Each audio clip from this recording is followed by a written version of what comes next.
बिरादर दोस्तों बंधुगण बाबाजी আমার ভাইয়েরা শুনুন এইদিকে ইমামে হাসান হোসেনকে নিয়ে বাবা বসে আছে গো আমার নবী দোনো সন্তানকে নিয়ে দোনো সন্তান এই কারণে বললাম হাদিস শরীফের মধ্যে রয়েছে আমার নবী বলতে আছে গো ইমাম হাসান হোসেন হচ্ছে মা ফাতেমার সন্তান মানে আমারও সন্তান জোরে বলুন সুবহানাল্লাহ বন্ধুগণ এবার জানো আমার নবী মুস্তাফা এক ধারে জানো বাবা গো ইমামে হোসেনকে নিয়ে আছে আর এক ধারে জানো বাবা গো নিজের সন্তানকে নিয়ে আছে আল্লাহ তাআলা ডাকে বলতে আছে জিবরিল তাড়াতাড়ি করে চলে যাও তাড়াতাড়ি করে তুমি চলে যাও জিবরিল বলতে আছে আল্লাহ গো কোথায় যাব বলো না আল্লাহ বলতে আছে জিবরিল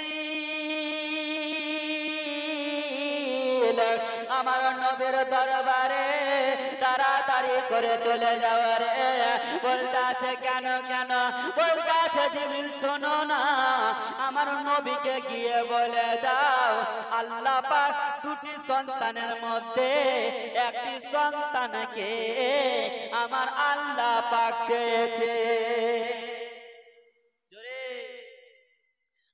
আল্লাহ পাক চেয়েছে বন্ধুগণ কেমন আমার নবী মুস্তাফা ছিলেন আমার আল্লাহ পাক পরীক্ষা করছেন গো আমার নবী মুস্তাফা যেন বাবা গো বসে রয়েছে গো আর সিদরাতুল মুনতাহা ছেড়ে হযরত জিবরিল আলাইহিস সালাম বাবা গো এসে যেন হাজির হয়ে গেলেন ইয়া রাসূলুল্লাহ ইয়া হাবিবাল্লাহ নবী গো আসসালাতু ওয়াসসালামু আলাইকা ইয়া রাসূলুল্লাহ আসসালাতু ওয়াসসালামু আলাইকা ইয়া হাবিবাল্লাহ নবী গো আপনার কাছে আমি একটি কারণে এসেছি আমার নবী বলতে আছে জিবরিল বলো না কি কারণে এসেছে বলো না ও জিবরিল বলো তোমার কারণটা কি বলো না বলতে আছে নবী গো আপনার কোলে জানো আপনার সন্তান রয়েছে আপনার কোলে জানো আপনার নাতি রয়েছে গো আল্লাহ তাআলা যেটা আপনার পছন্দ আল্লাহ তাআলা সেটাই চেয়েছে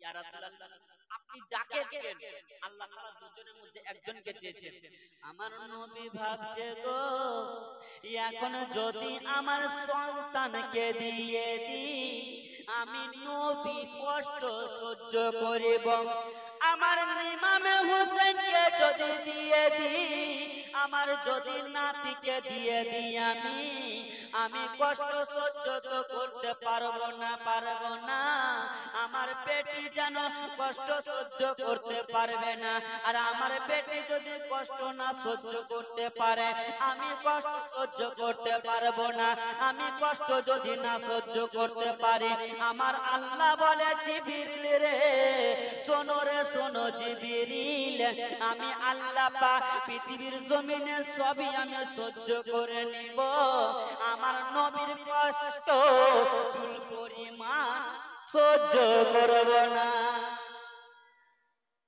আমি একটু সহ্য করব না আমার নবী ভাবনা চিন্তা করছে গো জানো বলতে আছে জিবরিল আমার আল্লাহকে গিয়ে বলে দাও আমার নবী জানো নিজের সন্তানকে দিয়েছে বাবা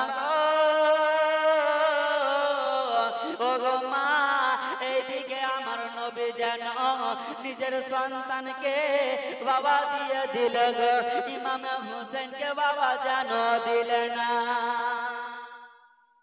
ইমাম হোসেনকে দিল না বেরাদার এই করতে করতে আমার নবী পাক নিজের সন্তানকে দিলেন দুঃখ হলেন কিন্তু নিজে সহ্য করলেন মা ফাতেমার সন্তানকে দিলে না যেন আমার সন্তানেরা যেন না দুঃখ পায় বাবা গো এই করতে করতে দিন যায় রাত যায় একদিন হঠাৎ করে আমার নবী মুস্তাফা বাড়িতে দেখা করতে আসেনি ইমাম হাসান হোসেনের সঙ্গে তার সঙ্গে ইমাম হাসান হোসেনের সঙ্গে আর নানাকে যদি না দেখতে পায় নাতিরা থাকতে পারে না আর নাতিকে যদি নানা না দেখতে পায় থাকতে পারে না। আমার নবীর এতটা মহব্বত ছিল যে ইমাম হাসান হোসেনকে যদি এক টাইম যদি না দেখতো আমার নবীর মন ভালো করতো না। একদিন নবী মুস্তাফা মসজিদে নববী মসজিদে নববী জুম্মা পড়ার জন্য, জুম্মার দিন নবী মুস্তাফা আমার বক্তব্য খুতবা দিচ্ছিলেন। খুতবা বুঝেন তো? বক্তব্য দিচ্ছিলেন। আর এইদিকে ইমামে হাসান হোসেন নানাকে না দেখতে পেয়ে হাঁটতে মাত্র শিখেছে, হামাগুড়ি যেটা বলে। ইমামে হাসান হোসেন বাড়ি থেকে বেরিয়ে চলে গেছে। নানা নানা নানা, বড়টা বলছে নানা নানা কোথায় আছো নানা? এই নানা নানা করতে করতে চলে যায়। ইমামে হোসেন ছোট গো হামাগুড়ি দিতে শিখেছে। যেমনই উঠতে যাবে গো, দাঁড়াতে যেমনই যাবে গো বাবা, ইমাম হোসেন এক পা দুই পা করে আপনার হাঁটতে শিখেছে বাবা। একটু দূরে যায় যেন বাবা পড়ে যায়, আবার ইমামে হাসান পাক যেন উঠিয়ে নেয়। বেরাদার, ইমামে হাসান পাক যখন পড়ে যায় দোনো ভাই সাহারাতে উঠে যায় বাবা গো। এই করতে করতে মসজিদে নববীর গেটে গিয়ে যেন হাজির হয়ে গেল আমার নবী বাবা গো। ভাড়া মজমাতে যেন বাবা গো বক্তব্য দিচ্ছিলেন মসজিদের নববীর ভিতরে। সাহাবারা যেন বাবা গো আমার নবীর নুরানি চেহারা দেখতেছিল গো। এইদিকে আমার নবী বক্তব্য দিচ্ছেন গো। হঠাৎ করে বাবা নজর কইরা দেখে গো মসজিদের গেটে দুইটি নামাজা যেন পড়ে রয়েছে। আমার নবী বক্তব্য ছেড়ে দিয়ে গো তোর মারতে মারতে বাবা গো ইমামে হাসান হোসেনকে কোলে নিয়ে আদর করে। জোরে বলুন। আমি আপনি যদি হতাম ইমাম সাহেব বক্তব্য দিচ্ছে আর এখন যদি আমি চলে যেতাম ইমাম সাহেব যদি গল্প করার জন্য কাছে, আপনারা কি বলবেন? এই ইমাম সাহেব ভালো লাগে বলবেন কি না? ইমাম সাহেবকে বক্তব্য দিতে আর এই ইমামের সঙ্গে দেখা করতে চলে যাচ্ছে, মানে তার সন্তান যদি চলে আসে আপনারা বলবেন কিনা? কেউ অবশ্যই বলবেন। ইমাম সাহেব আপনি বক্তব্যটা শেষ করেন, না আমাদেরকে বলবেন আনতে, আপনি কেন দিতে? হ্যাঁ, এরকম বলবে। কিন্তু আমার নবী কেমন মহব্বত করেছে যে বক্তব্য খুতবা বাদ দিয়ে ইমামে হাসান হোসেনকে আনতে গেছে। জোরে বলুন সুবহানাল্লাহ। এবার বাবা গো ইমামে হাসান হোসেন বাবা আমার নবীর ডান পাশে বসে গো। আমার নবী মুস্তাফা খুতবার পরে পরে বাবা গো নামাজ আরম্ভ করবে গো। কত মজার বিষয় রয়েছে বাবা শুনুন গো। ইমাম হাসান হোসেন কত বাবা গো মজার বিষয় কেমন করে বলতে আছে। ইমামে হাসান ইমামে হোসেন রাদিয়াল্লাহু তাআলা আনহুমা দোনো ভাই যেন নবীর পাশে বসে আছে গো। আমার নবী নামাজের নিয়াত বেঁধেছে গো। সূরা ফাতিহা পড়া হলো, বেরাদার নামাজের পরে সূরা দুআসানা পড়া হলো। দুআসানার পরে বাবা গো যেন সূরা ফাতিহা পড়েছে আর একটা সূরা যেন লাগিয়ে দিয়েছে বাবা গো। সিজদাতে যাবে বাবা, রুকু করে ধরে আপনার সিজদাতে যেমনই যাবে গো আমার নবী সিজদাতে যেমনই যাবে সঙ্গে সঙ্গে ইমাম হাসান হোসেন আমার নবীর ঘাড়ের উপরে চড়ে খিলা করে খেলা করছে। কইছে আরে বাপ রে নানাকে পেয়েছি, কত মস্তি লাগছে। নাতি যদি এরকম খেলা করে নানা বলবে, নানাকেও ভালো লাগবে না ভাই? অবশ্যই লাগবে। বেরাদার এইদিকে নানার সঙ্গে খেলা করছে। সাহাবারা যেন বলতে আছে গো আল্লাহকে কি হয়ে গেল, আমার নবী কেন সিজদা লম্বা করে দিয়েছে? বন্ধুগণ সিজদা কেন লম্বা করে দিয়েছে। বেরাদার সাহাবারা যেন বলতে আছে গো সিজদা কি উঠাবে না, সিজদা কি উঠাবে না। এইদিকে আমার নবী বলতে আছে গো আমি যদি সিজদা থেকে মাথা উঠিয়ে নি আমার নামাজা ইমামে হাসান হোসেন বাবা আমার ঘাড়ের উপরে চড়ে রয়েছে, আমার ঘাড়ের উপরে খেলতে আছে। এখন যদি সিজদা থেকে উঠিয়ে নি মাথা আমার নামাজা পড়ে যেতে পারে, আর আমার নামাজা যদি পড়ে যায় আমি নবী দুঃখ পাবো, আমার মা ফাতেমা দুঃখ পাবে, আমার আল্লাহ দুঃখ পাবে। না না না, আমার নামাজা যখন নামবে গো আমি সিজদা থেকে মাথা উঠাবো। এই করতে করতে বাবা গো কিছুক্ষণ হয়ে যেছে বাবা, আমি আপনি যদি হতাম গো সিজদা থেকে উঠে রহিমার বাপ উঠে আছে, টিঙ্কুর বাপ উঠে আছে, সিজদা কেন উঠাই না? বেটি ছেলের মধ্যে যদি হতো তো কেমন হতো? আমার তিনটা নানি ছিল বুঝতে পারলেন তো বলছে আল্লাহু আকবার, একটা মুরগি চলছে হাঁকা, মুরগিটা হাঁকা। তো আর একটা বুড়ি নানি বলছে কথা তো হয় না, নম্বর ছুড়ে আলো। তো আমার নানি বলতে আছে ও আর নামাজ ছিল তোর তো নাও ছুড়ে আলো। আচ্ছা কি না এমন আছে ভাই। হ্যাঁ তো সিজদাতে গেছে, আমি আপনি হলে কি হতো অবস্থা? সাহাবা কাকে বলেছে বাবা গো? সাহাবা কি জিনিস বাবা গো?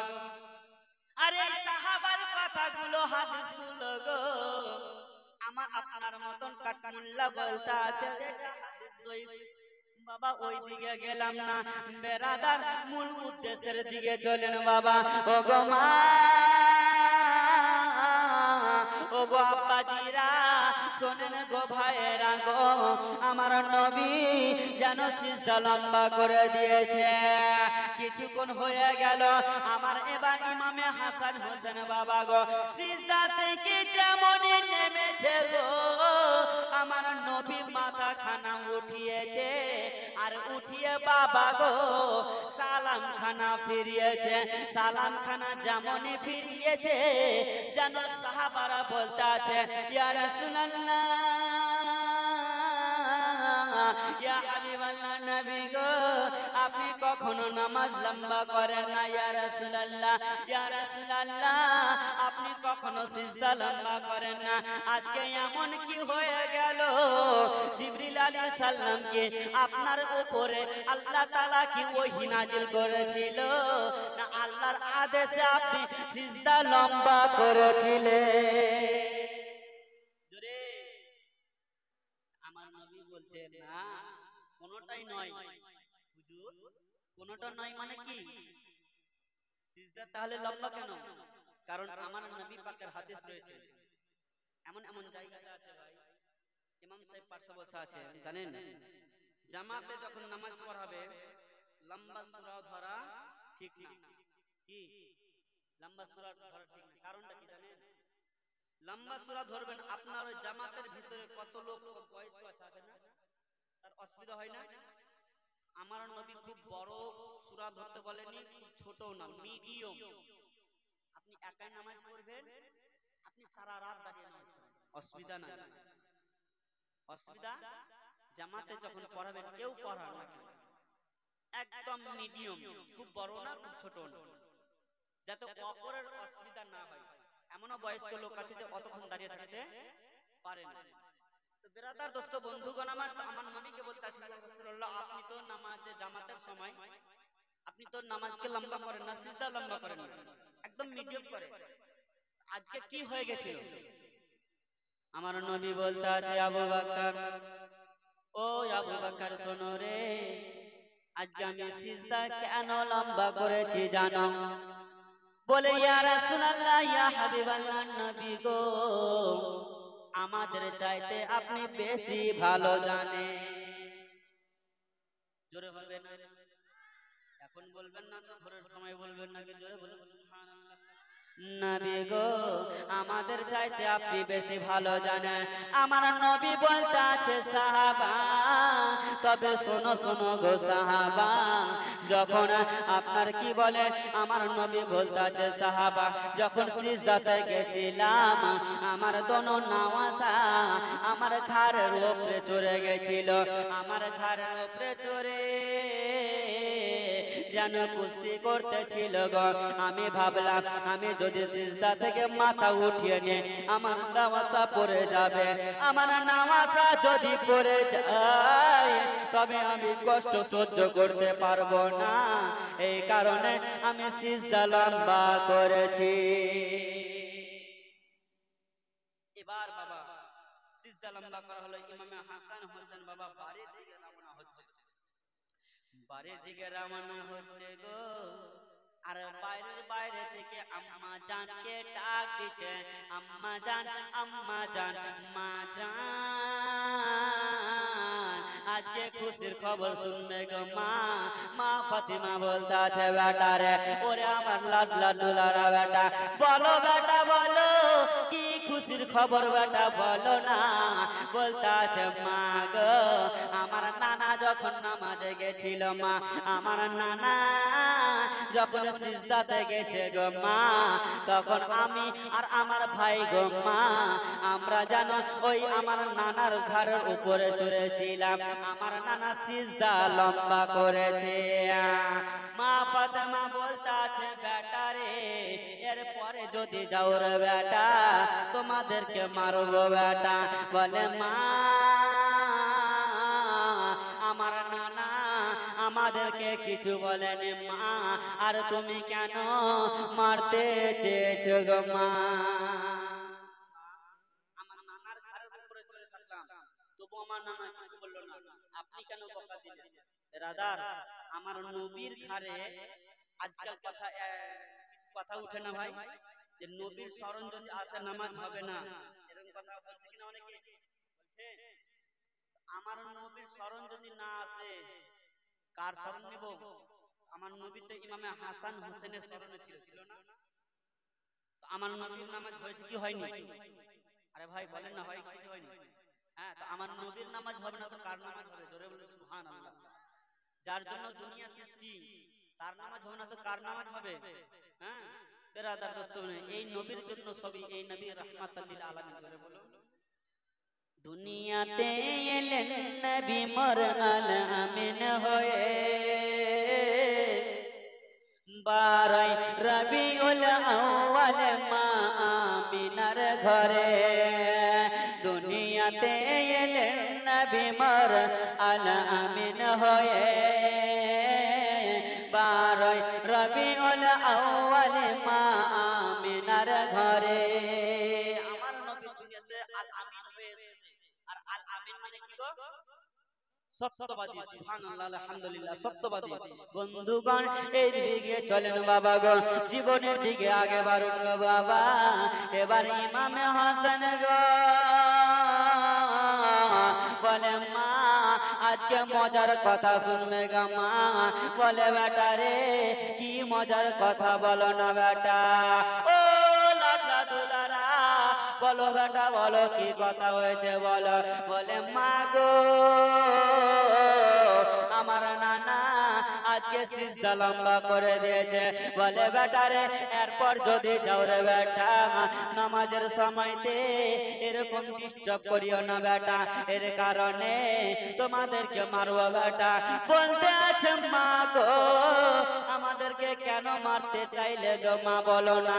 বলে বেটা রে তোমাদের ওই নামাজের সময়তে বেটা অনেকগুলো সাহাবা ছিল, কোন সাহাবা হয়তো একটু কোনো অসুবিধা হতে পারে বেটা, এতক্ষণ তোমরা নামাজে বেটা সিজদাতে ছিলে বেটা, তাদের অসুবিধা হয়েছে বেটা, তাদের হয়তো দুঃখ পেয়েছে বেটা। বলে মা আমরা জানো না কেন মজার কথা বললাম গো মা, আমরা নানা জানো সিজদাতে যখন গেছিল গো মা সাহাবারা জানো কতবার জানো সুবহানা রাব্বিয়াল আলা বলেছিল মা জানো। বলতাছে বেটা রে কতবার বলেছিল বলো না বেটা। ও গো মা জননী কতবার বলেছিল জানো গো মা, কিতাবের মধ্যে বাবা পাওয়া যায় গো বাবা। আনোয়ারুল বায়ান বলে একখানা কিতাব রয়েছে বাবা গো, সেই কিতাবের মধ্যে লিখছে গো, একবার নয়, তিনবার নয়, সাতবার নয়, 11 বার নয়, ওই সিজদাতে গিয়ে গো 72 বার সুবহানা রাব্বিয়াল আলা করেছে। জোরে বলুন কতবার? 72 বার। শুনেছেন জীবনে শুনেছেন? পাবেন না। ইনশাআল্লাহ যেগুলো বলবো ইনশাআল্লাহ কিছু রাখেন, কারণ আমার জীবনে সব রকম পাবেন, কিছু শিক্ষাও পাবেন। বেরাদার 72 বার বলেছে। আমার মা ফাতেমা বলতে আছে বেটা 72 বার বলেছে রে লাল, কিন্তু তাদের মনে হয়তো দুঃখ হয়েছে রে বেটা। বলে মা গো সাহাবারা 72 বার তাসবিহ পড়েছে গো মা, এতে আমাকে বকা দিচ্ছে গো মা, কিন্তু মা তুমি কি জানো না কারবালার সারা জমিনে গো মা আমার সামনে কেউ থাকবে না গো মা, ওই ইয়েজিদি কুত্তারা গো মা আমার সেনাতে গো মা, একখানা নয় দুইখানা নয়, আমার সিনাতে গো মা 72 খানা তীর যেন মারে, 72 খানা তীর মারবে গো মা। আজকে সাহাবারা 72 বার সুবহানা রাব্বিয়াল আলা যদি সহ্য করতে না পারে, 72 খানা তীর সহ্য কিভাবে করবো গো? ওইদিকে জিবরিলকে বলে জিবরিল আমার ইমামে হোসেনের পরীক্ষায় এখন নেব না, আমার ইমামে হাসান হোসেনের পরীক্ষা তো একদিন কারবালায় হবে, কারবালাতে হবে। ওইদিকে আল্লাহর সঙ্গে কথা হচ্ছে গো, এইদিকে মা ফাতেমার সঙ্গে ইমামে হাসান হোসেনের কথা চলছে। মা গো আমাকে 72 খানা তীর মারবে গো মা, আমি সহ্য করব কিভাবে ও গো মা? আমাদের যদি ভুল হয়ে থাকে গো মা আমাদেরকে ক্ষমা করে দিও গো মা। লালে রে এমন কেন কথা বলছো রে বেটা, এমন কথা বলিও না। মা গো আমরা আর কোনদিন নানাকে মা নামাজে ডিস্টার্ব করব না গো মা। দোনো ভাই এই মতো কথা বলে গো, আর যেন ইমামে হাসান হোসেন বাবা নানার কাছে তোর মেরে যাচ্ছে গো। নানাকে ডাক দিল গো, নানাকে সব ঘটনা খুলে বলল। আমার নবী বলতে আছে মা রে আমার ইমাম হাসান হোসেনকে মা কোনদিন বকা দিও না। মা আমার ইমামে হাসান হোসেনকে বকিও না মা, কারণ তারা যদি দুঃখ পায় মা আমি দুঃখ পাবো। আব্বা আমিও আমার ছেলেদেরকে খুব ভালোবাসি। বেরাদার আমার নবী মুস্তাফা এই মতো করে দিন যায় রাত কাটে, দিন যায় রাত কাটে। বাবা গো ইমাম হোসেন বড় হতে লাগলো বাবা, এই দিকে বড় হচ্ছে, এই দিকে ইমাম হোসেনের জীবনী চলছে। আজকে রাত বাবা আপনার 12টা বেজে গেল, এখান থেকে শেষ করছি নাকি? আর একটু বলবো 12টা পর্যন্ত। 3টে যে মুলবি সাহেব ঈদে মেলায় কুছ খেয়েছে, আজকে ছাড়বো না। আচ্ছা একবার দরুদ পাক বলুন তো আল্লাহ।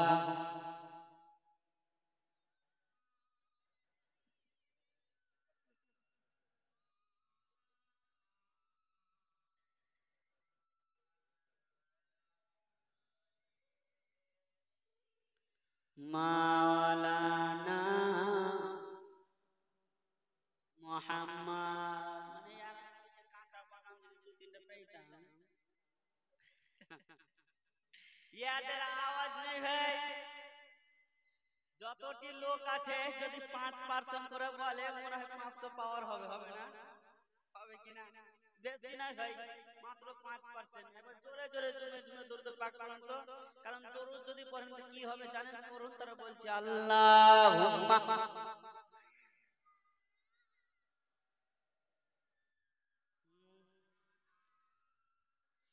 ওয়ালা আলে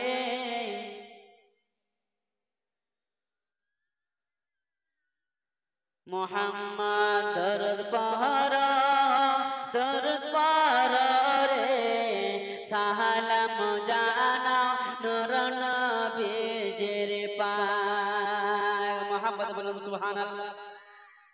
বাবা একবার দরুদ পড়িলে 10-10টি নেকি মিলে, হাদিস পাকে প্রমাণ পাওয়া যায়। বাবা একবার দরুদ পড়িলে 10-10টি নেকি মিলে, হাদিস পাকে প্রমাণ পাওয়া যায়। আর জীবনের 10টি গুনাহ মাফ করে দেয় রব্বানা, এমন ফ্যাসিলিটি কোথায় পাবেন?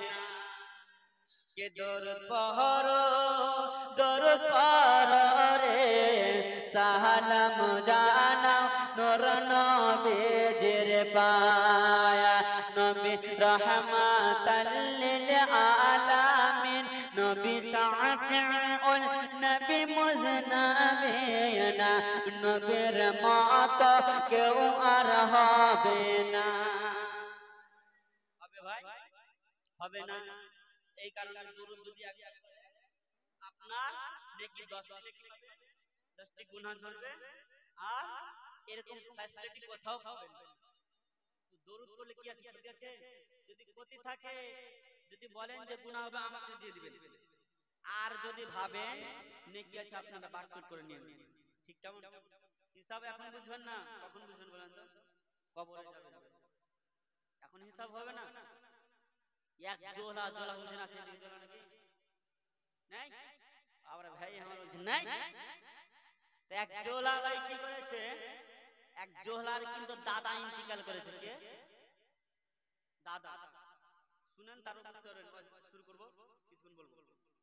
তো এক জোহলার দাদা ইন্তিকাল করেছে, তো 4 দিন হয়েছে। চাহারামের জন্য দোয়া করতে যাবে, ওই জোলা দোয়া করার পরে সে তো দেখছে কবরটা ভালোই আছে। এবার 5 দিন যখন হয়েছে, ওই জোলা হাঁটতে হাঁটতে হাঁটতে চলে এসেছে, আর তার কিন্তু একটা ভাতিজি, চাচা ও চাচা কোথায় যাবে? বলছে আমার দাদা, আমার চাচা ইন্তেকাল করেছে, তো এই 5 দিন হয়ে গেল, তো কবরটা জিয়ারত করে আসো। ভাই এইদিকে জিয়ারত করতে যাবার ওইদিকে আরেক জোলার বেটা, দুটা জোলা, কয়টা ছোট ছোট বাচ্চা এরকম আছে। আরে ইয়ারা বলছে যে আম সাফরি, কিন্তু আম এখন আমের সময় কিনা, বলছে আম চুরি করবে। ভাই আম চুরি করেছে, বলছে এই খাবো অনেকটি। এই আম চুরি করে ভাই কিন্তু ভাগাভাগি করবে, বুঝলেন? ইয়ারা কইছে এই জায়গাতে সবাই দেখে নিবে, কোনঠে যাবি? বলছে এমন করে চল, কেউ যেতে পারবে না, কেউ দেখবে। কোনঠে যাবি? যে কবরস্থানের পাশে। কবরস্থানের পাশে ভাই তো পাঁচিল দেখতে, যেমনই পাঁচিল ঘেরা আছে কিনা, পার হতে যাবে। পার হতে গেছে, দুটো আম পড়ে থেকে গেছে, বুঝলেন? দুটো আম পড়ে থেকে গেছে, আর ওর পরে ওরা ভাগাভাগি করে শুরু করতেছে। যার চাচা মরেছে ওই যাইছে, এদিকে বলছে ধর, একটা তোর একটা হামার, একটা তোর একটা হামার। এই যাইছে যে কান লেগে শুনছে, বাপ রে আমার চাচার হিসাব শুরু হয়ে গেছে, আমার চাচার হিসাব শুরু হয়ে গেছে। শুনছি এর ভয় কিন্তু আগে বাড়বে না। আপনি যাবেন কবরে, যদি কথা বলে মানুষ আছে হয়তো দেখেন, আর তাই শুনছে, বলছে একটা হামার একটা তোর। এই ভাবছে আমার চাচার 2 দিন আগে আরেকজন মরেছে, ফারিস্তারা মনে হয় ভাগাভাগি করছে। ফারিস্তারা ভাবছে মনে হয় যে এটা তোর একটা হামার, এটা তোর একটা হামার, এই মতন ভাই ভাগাভাগি করছে। এই কিন্তু আর দুয়া করতে না গিয়ে বাড়িতে গেছে, যেতে যেতে আর এক জোলার সাথে দেখা যে ভাই একটা কথা শুনি কি যে তোর বাপ মরলো না, যে হ্যাঁ আমার চাচা মরছে দুদিন পর, তুই কবরস্থান গেছিস দুয়া করতে তো দেখছি হিসাব করছে ফেরেশতা হিসাব যা আসলি নাকি আমি শুনিনি, চল শুনবো। ভাই ওরা দুটা যেমন এসে কান লাগিয়ে শুনছে, সত্যি তো ওই করছে একটা তোর একটা আমার, চমকে গেছে ওরে বাপ রে, একটা তোর একটা আমার, মানে মানে আমার বাপের আর তোর চাচার মনে ভাগাভাগি করছে। তো এই ভাগাভাগি করতে করতে এবার ভাগাভাগি করা হয়ে গেছে, এদিকে দুটো আছে আর দাম পড়েছিল ভাই বাইরে, বলছে ও শোন এখন তো এটি তো ভাগ হলো, চল বাইরে দুটো আছে, চল বাইরে দুটো আছে ওই দুটার হিসাব ভাগ করো। ইয়ারা ভাবছে বাপ রে আমার চাচার যে হিসাব নেবে আমার গো হিসাব দিবে, পালা ইয়ারা থামাথামি কোনো সিন নাই ভাই, কারণ জানছে যে আমরা তো দুটাই আছে, তারা তো জানে দুটো আমের কথা বলছে, ইয়ারা বলছে আমার গো হিসাবে চিন্তা দিতে যদি হিসাব নেবে কেমন হলো, এই দুটো ঝোলা একদম পালাতে শুরু করেছে ভাই, তারাই এসে ওই দুটো আম ভাগ করলো। এখন যদি হিসাব শুরু করে দে হ্যাঁ কবরে যে কেমন করে হিসাব দিবেন, চুপচাপ থাকবেন তো, হ্যাঁ পুরা মাজমা হাত উঠিয়ে বলেন তো ইয়া রাসূলুল্লাহ, আর একটু জোরে বলুন ইয়া রাসূলুল্লাহ, কে গিরে তো কোটানে আয়ে হো রো তো কো হাসানে আয়ে রো তো কো হাসানে আয়ে গিরে তো কোটানে আয়ে রো তো কো হাসানে আয়ে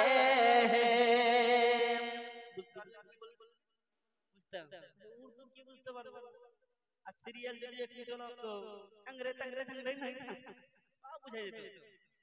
আমার নবী মুস্তাফা আসলেন থানে, মানে যে পড়ে যাচ্ছে আমার নবী তো আছে রোদ তো হাসানে আয়ে হে, মানে যে কান্না করছে তাকে হাসাতে আছে, জোরে বলুন সুবহানাল্লাহ।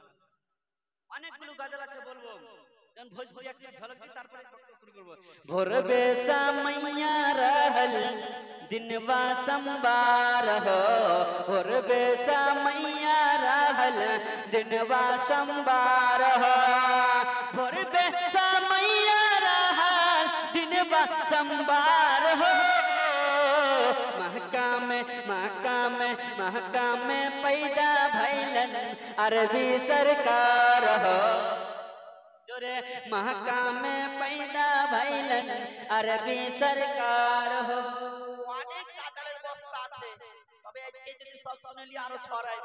বন্ধুগণ আমার বাবাজি আমার ভাইয়েরা, ইমাম হোসেন বড় হয় বাবা গো, ইমাম হোসেন দিন কাটে বড় হয়। আমাদের যেমন মা ফাতেমার বাড়িতে কোনো কিছু খাবার ছিল না, মা ফাতেমা পানি খেয়ে রোজা রাখতাম, আবার পানি খেয়ে দোয়া করব ইনশাআল্লাহ। একজন ছোট বাচ্চা দিদির নামে দিয়েছে, তোর বুড়া দিদি না, তোর বুড়া দিদির নামে সুবহানাল্লাহ সুবহানাল্লাহ, নারে তাকবীর নারে রিসালাত। দেখেন পোতা পোতা, বুঝছেন তো কত দাদিকে যে ভালোবাসে আল্লাহ, দাদা মনে হয় ভালোবাসে সুবহানাল্লাহ। যাই হোক বাবা, ইমাম হাসান হোসেন মা ফাতেমা রমজান মাস কেমন করে পার করেছিলেন বাবা, এক হাতে আপনার চাকি ঘুরাতো গো, ইমাম হাসান হোসেনকে দোলনা দোলাতো গো, আর রোজা যেন ধরেছে বাবা পানি খেয়ে, কি খেয়ে বলুন, পানি খেয়ে গো, আবার রোজা ইফতার করছে গো, আবার পানি খেয়ে ইফতার করছে। বন্ধুগণ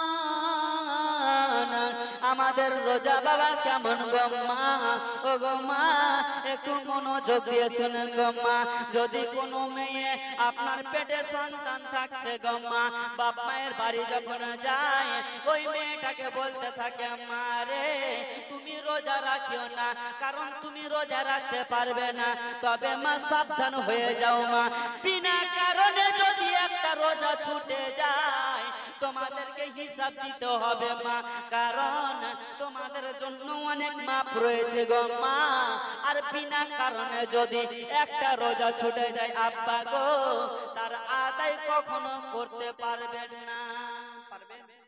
পারবেন না, কারণ একটা রোজা যদি ছুটে যায়, একটা রোজার বাদাওলাতে 60 খানা, কত জানা আছে?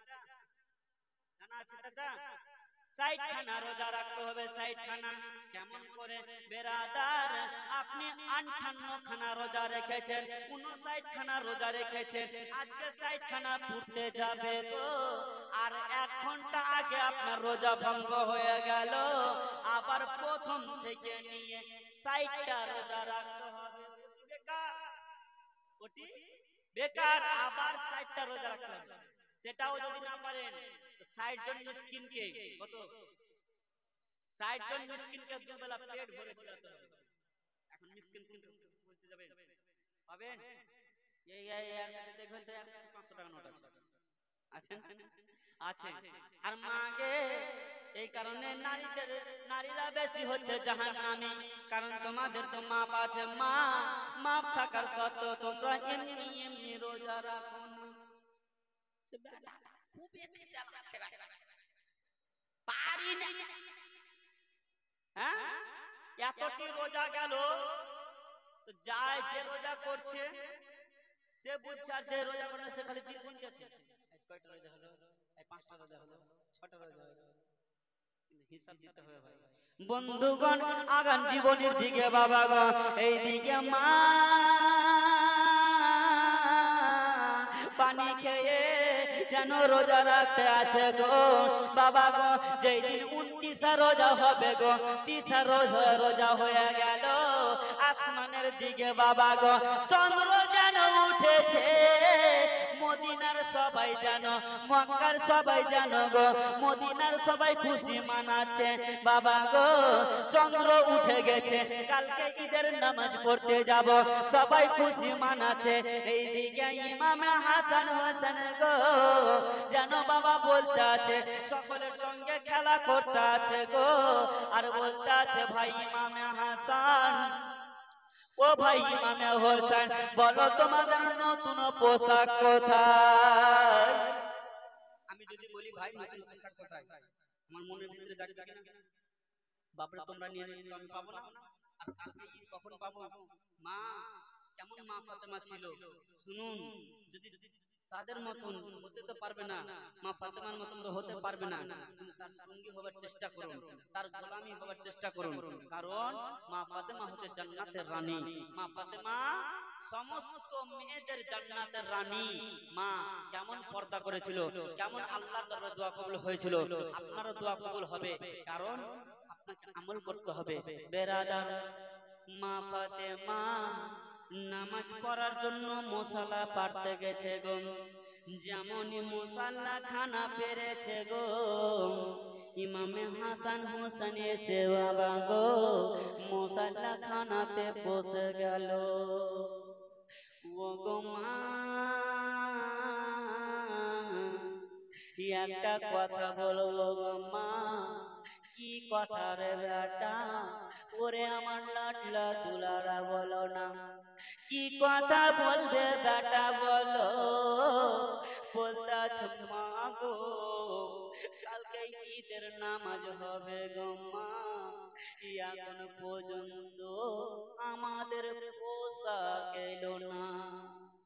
ও গো মা সবাই ঈদের নামাজ পড়তে যাবে গো মা, আমরা কি ঈদের নামাজ পড়তে যাব না? কোনো ছেলের নয়নে টস টস করে পানি পড়তে আছে বাবা গো, আর এইদিকে ফাতেমা যেন বলতে আছে লাল রে কান্না করিও না রে বেটা, কান্না করিও না, ওরে লাডলা দুলারা, ওরে কলিজার পারা, কান্না করিও না রে বেটা, বলতে আছে মা গো কান্না করবো না গো মা, আমাদেরকে যদি দিয়ে দাও গো মা, আমাদেরকে যদি পোশাক দিয়ে দাও গো মা, আমরা কখনো কান্না করব না গো মা। ও গো মা, আমরা যদি পোশাক পেয়ে যাই গো মা, তবে আমরা খুশি হয়ে যাব গো মা। বাবা মা বলতে ছিলেন রে, তোমাদেরকে আমি কথা দিলাম বেটা, তাড়াতাড়ি করে বেটা মুসাল্লা থেকে উঠে যাও বেটা, আর তোমরা নামাজ খানা আদায় করে এসো বেটা। বেটা রে, তোমরা নামাজ খানা পড়ে এসো বেটা, আমি নামাজ খানা পড়ে নে বেটা, আর তোমাদেরকে কথা দিলাম বেটা, সকালে জানো তোমরা পোশাক পেয়ে যাবে। ইমামে হাসান হোসেন গো, কেমন মা জননী ছিল গো, মায়ের কথা শুনে মুসাল্লা থেকে উঠে গেল। মা ফাতেমা ভাবছে আল্লাহ, আমার সন্তানদেরকে কথায় আমি